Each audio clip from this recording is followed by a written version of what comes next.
Era Radyo Dengi Gelen.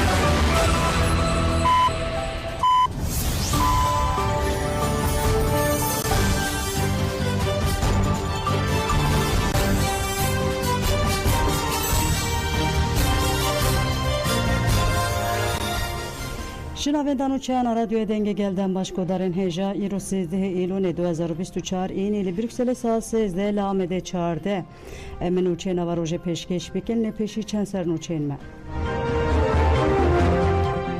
جبو دیتنا ریبر عبدالله öcalan سرلیدان هات گرن دولت ترک لگلک هرمین بوتانه قدخه را گهاند گرتی عبدالملک اوک یای روژا کو بهات بردان شهید بو اندام کمیته ناوندیا PKK Nedim Seven Roje nırkant. Kijar bank lejman kirdi salvegera serhildana mezin acıva kedel qadam bin. Tevgerin cuvana banga beşariya meşa direş girin.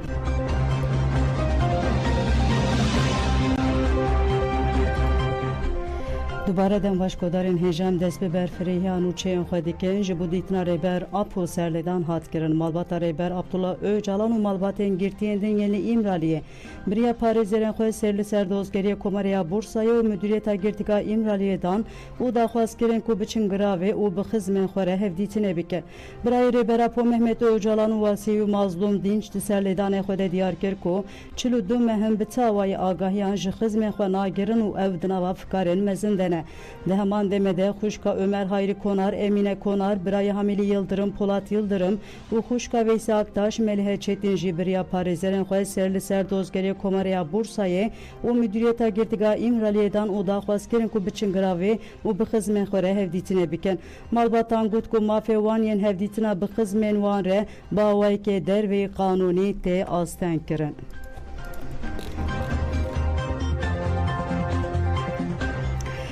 بلگودارن هجان و چیک لزگین هیه دخوازم بوره پارو بکن دولت ترک لگلک هرمان قدخه را گانت لبوتان دنابرا گیر لوارتش داگیر کرده شرکت دجوار قومه دولت داگیر کرکتن و درکتن گلک هرمان قدخه کر به تیبتی هرما جودی گابار بستا یه شر و ایریشنه خوزاتی قرکرن لهرما کلامه فراشینه تفگر لشکری لدوام دکه لوان جهین نابوری دولت ترک جبو 15 روزان قدخه را گهان جین هاتن و چون له هاتن قدخه کرن وهانه جاین گابار و جودی هرما بستا و کلامه و فراشینه و جین نابن وان به ترکی dönmezler Kavankay Tehtareş Hüsrev Paşa Suhur Paşa Yayla İncebel Dağları Altın Dağları u Oymay Kaya'ya Kadehe de hatta 28 Eylül'e bidome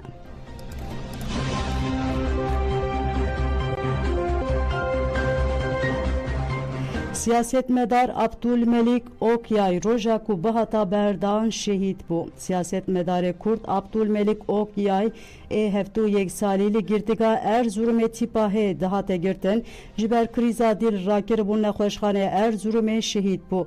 Cenazeyi birin saziya tıpa adliya Erzurum'e reveberen dem partiyen Erzurum'e hevşaredarın bajir malbatu hizmenü pişti agahiya xemgini girtin libersaziya tıpa adli kombun cenaze Abdülmelik Okyay pişti le kolina saziya tıpa adli radesti malbate hat girin ve irul günde kırıkan ya tekmane ve şartın Abdülmelik Okyay de salin 1908 de didama xwende kariya xwede tevli tevgera siyasiya kurt bu de salin nuhti de dinava HEP'de karkir demek ediriş serukatiya HDP Erzurum'ekir. Pişreveke endamı meclisa partiya HDP aktif siyaset ekir u gelek caran hate girtin u bin çavkirin.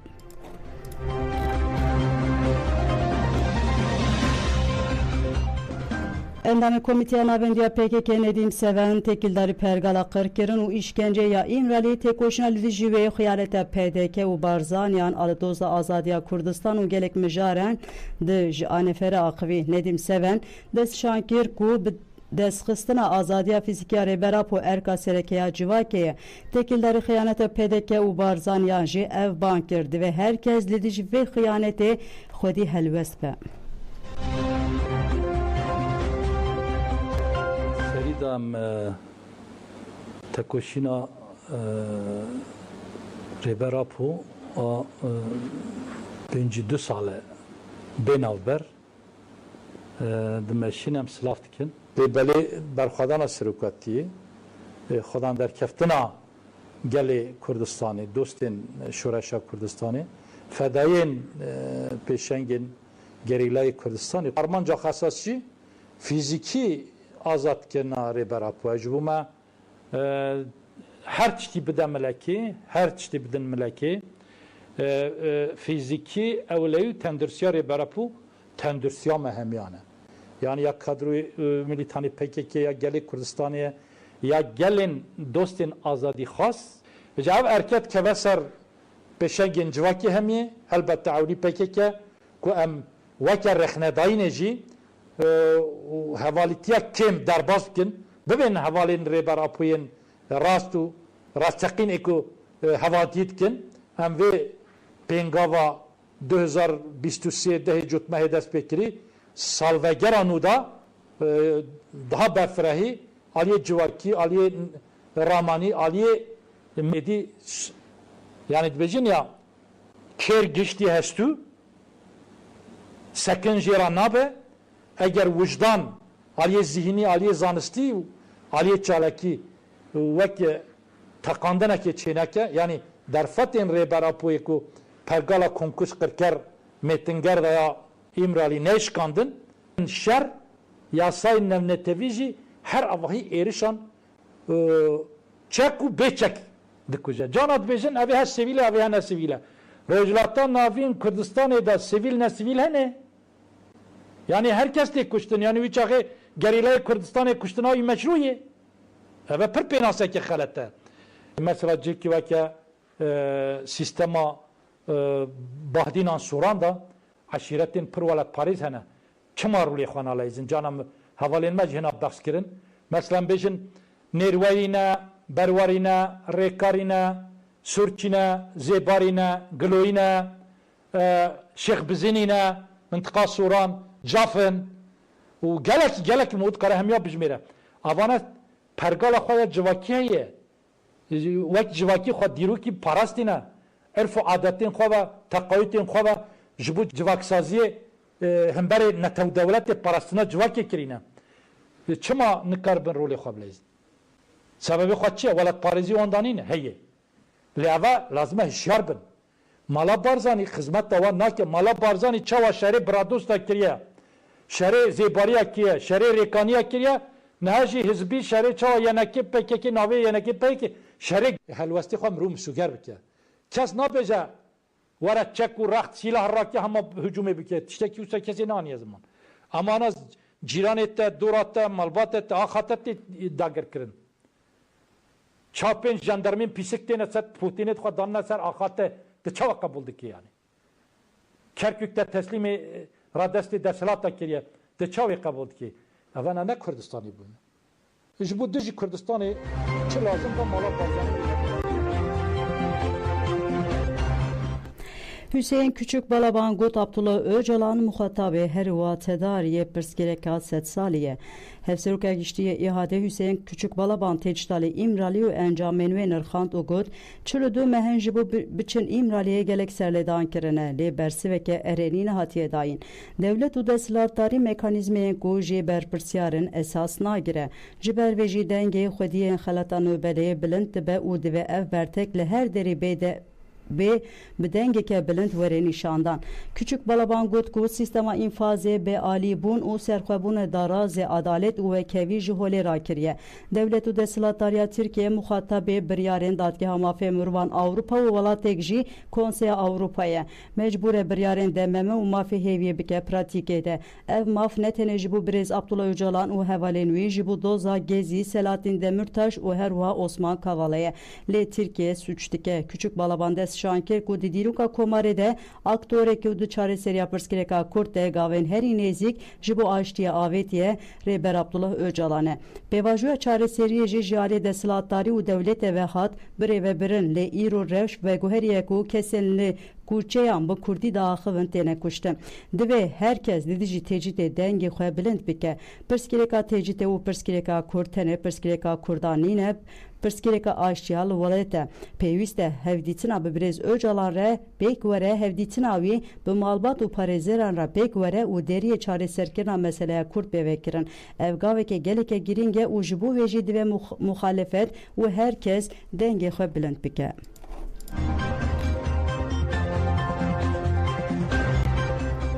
Parêzer Ercan Kanar got bi cîhanîna mafê hêviyê wê rê li ber aştiyeveke Komîteya Wezîran a Konseya Awropayê wê di navbera 17 û 19 Êlonê de bicive. Yek ji rojevên Komiteyê jî biryara binpêkirina ya Dadgeha Mafê Mirovan Awropayê ye. Ev jî têkildarî cezayê mühebet agiran ji bo rêber Apoye Hamilî Yıldırım, Ömer Hayri Konar û Veysel Aktaş tê. Hukuknaz Ercan Kanar mijarê nirxand û diyar kir ku kirina azadiyê mafeke serekeyê mirovan e û got mafê hêvîkirina azadiyê divê mafê herkesin di nava çar dîwaran de be. Ercan Kanar cezayê heta weke korîdora mirinê penase dike û dibêje turnekirina beden û mejiyê ye. Divê Tirkiye teqes vê cezayê ji qanûnan derxîne. Parêzer Ercan Kanar bibîr dixe ku ji bo rêber Apo qanûneke taybet hatiye derxistin û got hem li dijî xala Siyemîn a Dememeyê ye hem li dijî xala Pêncan a danezena mafê mirovan e hem jî li dijî benda sê xalan a dehan a pêmana mafê siyasiyan e tewêniyek bûye. Ercan Kanar cezayê heta mirinê weke qanûneke hovane penase dike û dibêje di cezayên dîsîplînê yên herî giran de jî nabe ku pêşî li hevdîtinên bi parêzeran re weregirtin. Konseya Awropayê divê mijarê de dikare du muayedeyan ferz bike ya yekemîn mafê dengdayîn û axaftinekê Tirkiye bide sekinandin ya duyemîn jî dikare ji endamtiyê derxîne. Derbarê bandora biryarê komîteyê bide jî Ercan Kanar dibêje heke li gurî Dememeyê biryarê bide ev yek dê bandoreke erênî li têkoşîna demokrasî û aştiyê ya Tirkiyeyê jî bike.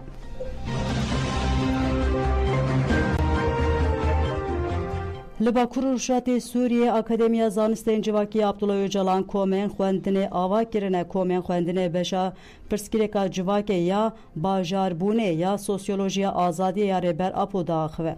Endamê komên li Qamişlo bi malekê de tên cemhev parêznameyên rêber Apo beş bi beş dixwînin li ser gotûbêj dikin hewil didin fêm bikin. Endamên komê Tas Paşa û endamên Partiya Yekîtiya Sûriyan Musa Hena derbara xwendinê û tişta fêm dikin û nîqaşên xwe de ji Anhayê re axivîn. Kerem bikin. Rêber Apo şiroveke divê pirtûkê danê pirsgirêkê civatê giştî tê şirovekirin hem yê zanistî hem yê aborî hem yê civakî hem yê jin malbat hemî pirsgirêkê civatê têda tên şirovekirin hem pirsgirêkê dibêje û hem çareseriyê jî rêber Apo pirtûka xwe da dibêje bi rastî me dît giring e em bê pirtûkê bixwînin ji ber giştî ser civakê û astengê civakê pirsgirêkê civatê niha di vê şoreşê danê em jiyan dikin em bikaribin wek kesayet wek grûp wek civat em çawanê civata xwe ra alîkar bin ve çareserkirina va pirsgirêka civatê danê.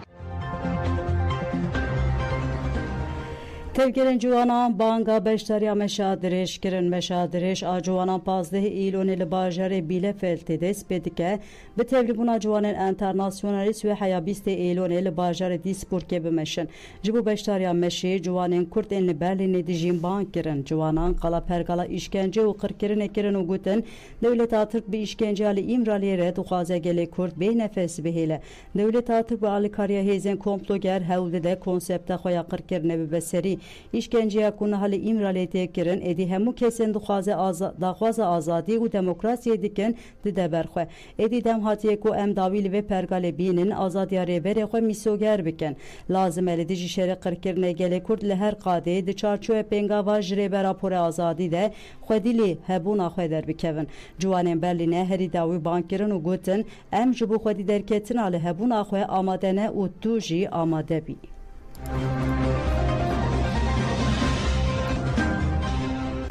Di sêzdeyê cotmehê de Welê Amedê mîtînga azadî ji Abdullah Öcalan re were pêkanîn platforma saziyên demokratîk li Cemiyeta Rojnamavanên Başûr Rûşhilat GKS daxuyaniyek da hevserokê giştiyê DPP Keskin Bayındır û nûnerên gelek rêxistinên civakî jî tevlî daxuyaniyê bûn.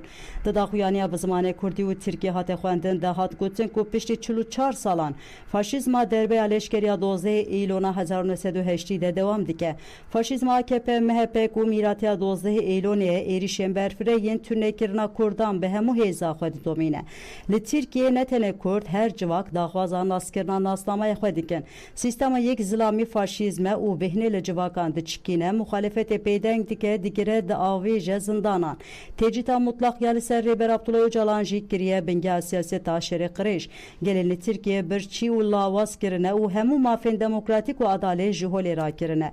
Tevî hukuk û darazê dezgeheke mezin a çepemeniyê û her cûre çavkaniyên aborî di destên desthilatdarî AKP, MHP'de û dîsa jî têk diçe. Em di wê baweriyê de ne ku bi serkeftina pêngava ji birêz Abdullah Öcalan ra azadî ji pirsgirêkira Kurd re çarêseriya demokratîk de em dikarin derbeya herî xurt bloka desthilata faşîst ya qirêj bidin. Ji bo wê jî em ê di sêzdehê cotmehê de li Amedê di 26 salvegera kompleya navneteweyî de mîtîngeke bikin û diyar dikin ku wendakirina îtîfaqa faşîst AKP, MHP têwatiya wendakirina faşîzma 12 Eylûnê têwatiya vekirina deriyên nîzama demokratîk û em ê bi kampanyaya xwe ya ku meheke dom bike em ê careke din li dijî ferskirina koletiyê komployan biqîrin. Em ê bêjin ku em ê bi hev re tecîtê bişkînin û ber bi azadiyê ve bimeşin. Jin bingehê jiyanê ye bijî berxwedana jin jiyan azadî. Azadiya jinê wê civakê azad bike. Bi hevgirtina jinan em ê hişmendiya desthilatdar têk bibin. Berxwedan jin jiyan azadî hîvî de hemû jinê cîhanê. Dirişma jin jiyana azadî wê bibe dengê hemû jinan. Têkoşîna jin jiyan azadî bû têkoşîneke cîhanî.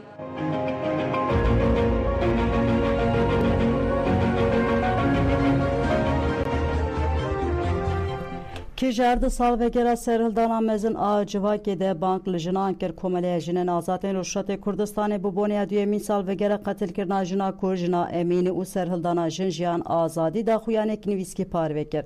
Kijarê got armanca serhildana jin jiyan azadî jiyana hevpar a îştiyanê ya gelane. Daxuyaniya Kijarê wiha dewam dike her ku em nêzî salvegera duyemîn a şoreşa jin jiyan azadî dibin polîtikayên serdest ên cîhanê dewlet û neteweyên herêmê yên dijî civak bi taybetî jinan her roj diguherînin. Siyaseta nijadperest, olî û netewperest ên ku bi re hest, daxwaz û armancên civakê rê li ber rê li hev nake ne ji bo aktivkirina wê ji bo paşvekişandin û serdestkirina civakê tê meşandin. Ji destpêka serhildana jin jiyan azadî ve hatta hêzên sermayedar bi zelalî helwesta xwe li ser neguherîna rewşa heyî nîşandan û Îranê dengê azadî xwazan girt. Jinên azadî xwaz bi cezeyên giran ên girtîgê hatine mahkum kirin. Bêguman serhildana jin jiyan azadî di 2 saliyan de li gelek derdoran hat nîqaşkirin û niha bandoran mezin a vê serhildanê li ser civakê dibînin. Bi vê serhildanê re mirov dikare bibêje ku civak pir nêzî armanca xwe bûye ve ev şoreş hê jî didome. Komeleya jinên azad ê Rûşatê Kurdistanê bu boniya duyemîn salvegera serhildana jin jiyan azadî tevahî şêdên serhildana jin jiyan azadî bi rêzdarî bi bir anî û ev bang kir. Em dixwazin hemû jinên têkoşer û civaka azadî xwaz çînên cuda yên civakê di duyemîn salvegera vê şoreşa mezin a civakî de li qadan bibin yek.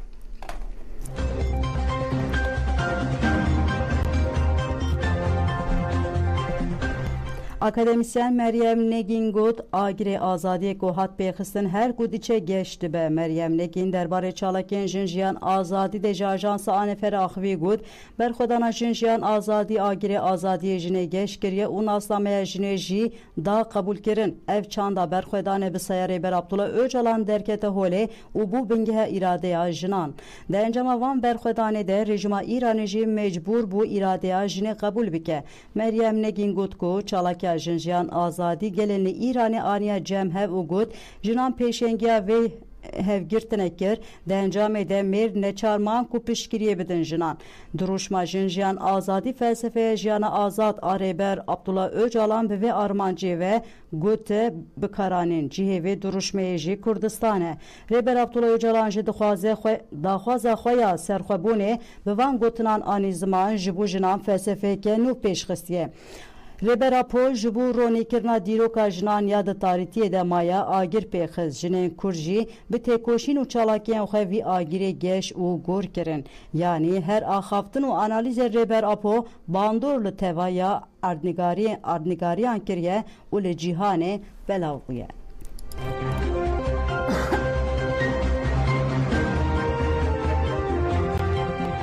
Pergala faşista AKP MHP bi çêkirina mizgeftan li Dêrsimê daxwaza baweriya civaka Alewî bihêlîne.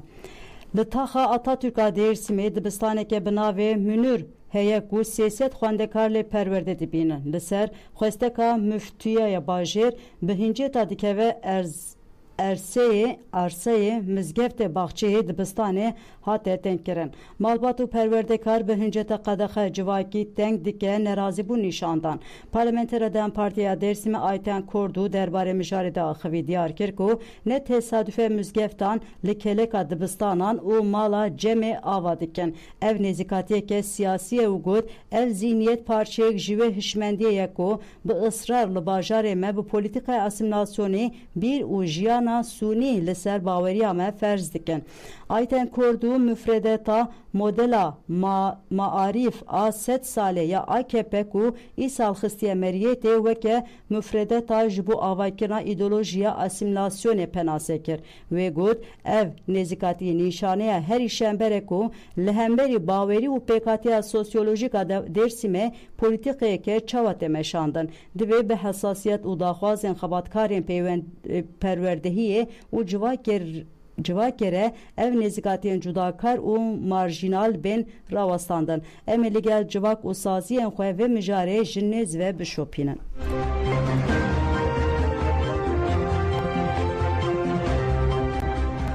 Pêşengeha Pirtûkxaniya Bêsînûr li benda ziyaretvanan e. Kolektif ahatiye dîtin gruba Rotfok Rofe û Karşı Sanat bi hevkarî pêşengeha Pirtûkxaneya Bêsînûr li navçeya İstanbul Beyoğlu li atölyeya Karşı Sanat pêşengeha Pirtûkan vekir. Di pêşengeyê de berhemen 105 kesên girtî û derve hene. 96 jiwan yên girtiyan e, 4 tablo, grafîk û peykertira jî hene. Pêşenge wê heta nehê cotmeyê ji serdanê re vekirîbe. Nûnere Redfot Rofe Özcan Yaman tekildarî pêşengeha Pirtûkxaneya Bêsînûr axivî got ev kar ji sala 2016 vir ve her sal TPK'nın îsal ji beriya pêşengehê me nameyek ji girtiyan reşand û me ji wan xwest ku derbarê mijarê de fikrên xwe parve bikin. Di encamê de têgihîna wêjeya zindanan derket holê. Me jî xwest ku em çîrok, helbest, roman û her cure berhemên girtiyan derbixin pêş. Di heman demê de me xwest ku em girtîgeh û derve bigihînin hev û nîşan bidin ku di her şert û mercan de afirandineke çawa heye. Yaman herî dawî got ev xebatên ku li girtîgehan tê çêkirin nîşan didin ku têkiliya raman ya ji azadiyê bi mekan re bi mekanê de derdikeve holê. Ev rewş girîng e ya herî girîng jî ew e ku raman nayê girtin wî sînordar kirin. Ev hewldan li dijî qedexe û her cure sansûr û zordestiyê ye. Dayikên aşçeyên Maxmûrê gotin çi bikin em dev ji doza xwe bernadin. Balafirên Dewleta Tirk dihê êlonê saet 17:05 de li gorî dema Kurdistanê li wargeha Şehîd Rûstem Cûdî saziya dayikên şehîdan bombe kir. Di encamê de sê dayikên aşçî birîndar bûn. Dayikên aşçî li hemberî ji ajansa Rojnîvs re axivîn û gotin Dewleta Tirk çi bike em dev ji doza xwe bernadin.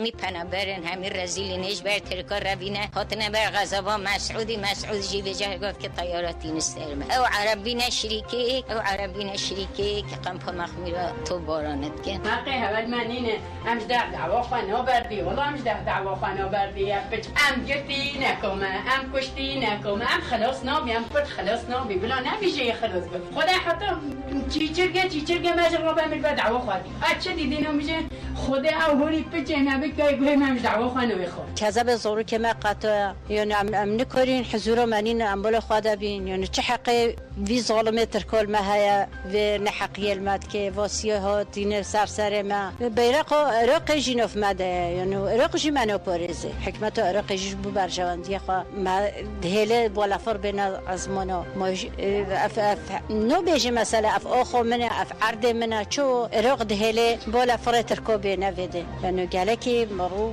وجدان مروها به ایمان مروها فرقال ما همه تشتیخ معنینا چولی که خدا بی ما کریا جه جیانه چه حقی ول مهیا اف چه ظلمیه بس اف ظلمی بس والله و اردوغان بکوی والله اف جرا نامینه اف همه دولتو همه انسان باش همه انسان قنچ المخوایی در کون وی ملتی خواهی در کون بس اف تعدهيل ما بكرن اف هارون بن سرسر ما شافروش زورو كما قاتفين زورو كما كذا به وقتنا نبرن هدي دركبنا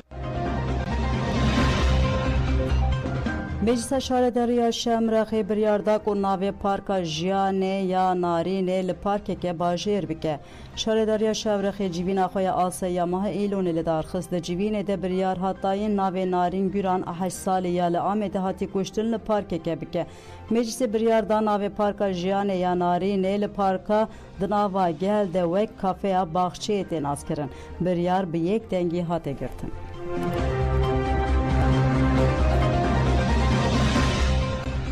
شهر ما هبونامه ifade کر روزنامه‌وان دلوان آسمین دنیویسا خوی ایرو دا باله دیکشینه سر شهر دیجی کوبانه و دبیجه ایریشن یکمی نبچته این داعش دست بیکر دهجده ترما 2012 ده جارکه و دهجده مجدار 2012 ده جار دویمین چتین جبهت النصره به دستکا میتا دولتا ترکا فاشیست جدری سینور اکچه کالره ایریشی گیره سیپی و سرکانی کرن شهروان آزادی یعنی یپگ و یپجل دیجوان ایریشان برخودانه که دیرو کی کرن روزنامه‌وان دلوان آسمین و دوام دکه پشتی کو دولت ترکا فاشیست دید کو چتین جبهت النصره نکارن کوبانه داگیر بکن چتین داعش خستن دورده چتین داعش دادار 2014 ده من بچراگیر کر او ایریش رقا طبقه درازور او گره سپیکر چتین داعش ده حزیران 2014 ده ایریش کوبانه کر له هزن یپج و یپگ به قهرمانی یک چته تک برن دولت ترکا داگیر کرجی هم بریندارن چتیان درمان دکرن او هم دستکا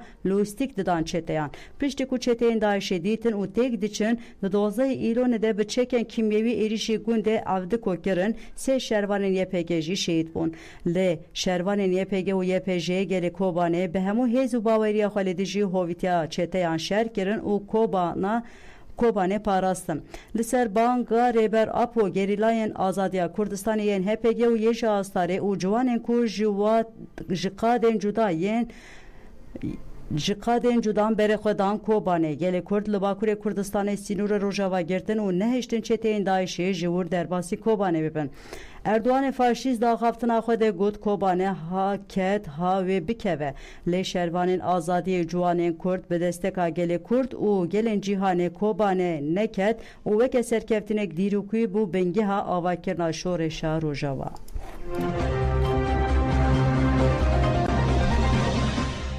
لمدیریت پلیسان تاجیز پلیسین مرکنجین وان جوان کرن و دیمنن وان گرتن کوما demir leblebi yajine خزل İstanbul'e kolana istiklaliyle dici kuştan narina 8 sali meşeke biken le polisan ev aslan kirin u destur ledan kuda xuyaniye bidin polisan heft jijin jigirtin bin çavanda endama koma Yasemin Demir tekiler bin çavkirin u tacizi polisan ji ajansa nefere akvi gud deslatarya AKP MHP bağırmanca kesen kudbejin em denge zarukanın bedeng biken jibu veji serli tündiye diten jinek ku hatın bin çavkirin rasti taciz azayen diya polisan hatın de dema kincen wan jwan dadan jekirin polisen mervenin hevalen me bi telefonen şahsi kişandın teviku dema bin çavkirine qadiya jî polisen mer jinen hevalen me taciz kirin Yasemin Demir gotku evveke feministin zaningehe deslattariya meyran li ser beden axwaya kabul nakin müdüriyeta polisanya İstanbul'e ku zore dimenen gelin işkence u tazi ji telefonan birinci ve nikarbin tünya mer devlete yalı serjin u lezbiyenan ve şêre em ê ji kampûsê heta kolanan li her derê biqîrin ku emnîtî ji faşîzma qesirê ne. Ji parêzerên jinan parêzer Sîdar Perçîn jî diyar kir ku ji ber tundî û pêkanînên xirab yên li müvekkilên wan ew ê gilî bikin.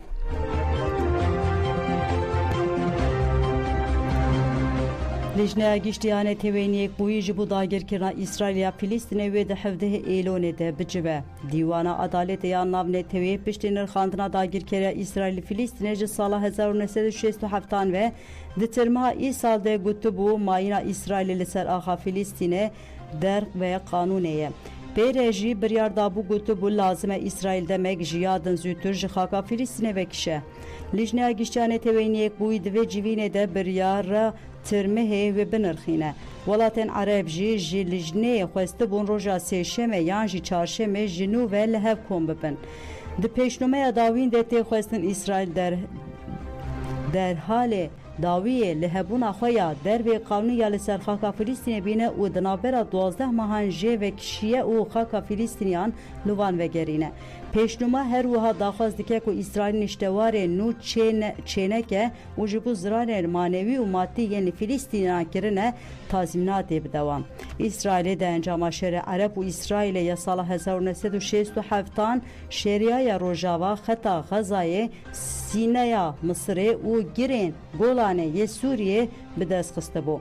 Tevî ku rêxistina Netewên Yekbûyî bi awayeke fermî hebûna İsraîlê ya li Xezayê şerî da Rojava û Rojhilata Qudusê weke dagirkirî penase kiriye İsraîl venekişe û axa dagirkiriye parçe parçe îlhaq dike.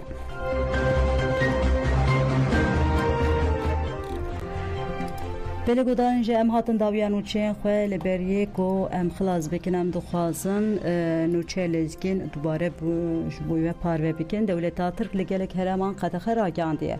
Li botana di navbera gêrli wartêşa dagirker de şerên dijwar diqewime dewleta dagirkerketin û derketina gelek hereman qedexe kiriye. Bi taybetî herema Cûdî, Gabar û Bestayê şer û êrîş hene xweza tê qirkirin.